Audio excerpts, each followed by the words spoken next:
విజయవాడకు వచ్చిన వరద ఓ కుటుంబానికి వేదన మిగిల్చింది. వరద రూపంలో ముంచుకొచ్చిన విధి ఓ బాలునిపై పగబట్టింది. బాక్టీరియా ముసుగులో వెంటాడిన వరద బాలుని జీవితాన్ని చిదిమేసింది.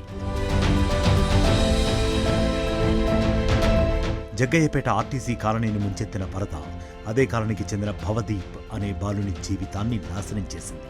నీటి రూపంలో ముంచుకొచ్చిన బాక్టీరియా బాలుని శరీరంలోకి ప్రవేశించి కాలును పోయేలా చేసింది.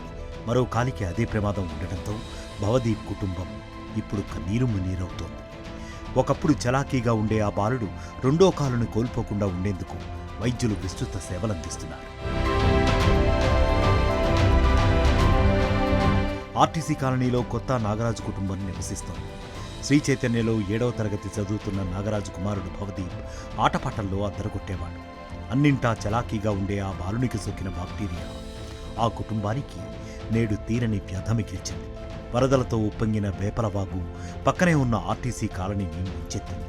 ఇళ్లలోకి వరదొచ్చి చేరడంతో ఆ ప్రాంత వాసులు వరద నీటిలో చిక్కుకున్నారు. వరద నీటిలో చిక్కుకున్న భవదీప్ కాలికి అప్పటికే చిన్న గాయమై ఉంది. భవదీప్ శరీరంలోకి బాక్టీరియా ప్రవేశించడంతో ఆయన 2 కాళ్లు వాచిపోయాయి. భవదీప్కు తొలుత జ్వరం రావడంతో విజయవాడలోని ఓ ప్రైవేట్ ఆసుపత్రికి తరలించారు. కాలికి ఇన్ఫెక్షన్ పెరిగి శరీరమంతా విస్తరించడంతో భవదీప్ కాలును డాక్టర్లు తొలగించారు. రెండో కాలుకు అదే లక్షణాలు కనబడటంతో బాలుడి తల్లిదండ్రులు తల్లడిల్లిపోయారు. భవదీప్ వ్యవహారం సీఎం చంద్రబాబు దృష్టికి వెళ్లడంతో 10 లక్షల రూపాయలు మంజూరు చేశారు. ప్రభుత్వ సాయంతో రెండో కాలు బాగు చేస్తున్నట్లు భవదీప్ తండ్రి నాగరాజు తెలిపారు.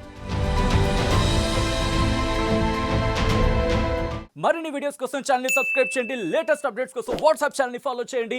అండ్ లింక్ డిస్క్రిప్షన్ లో ఉంది.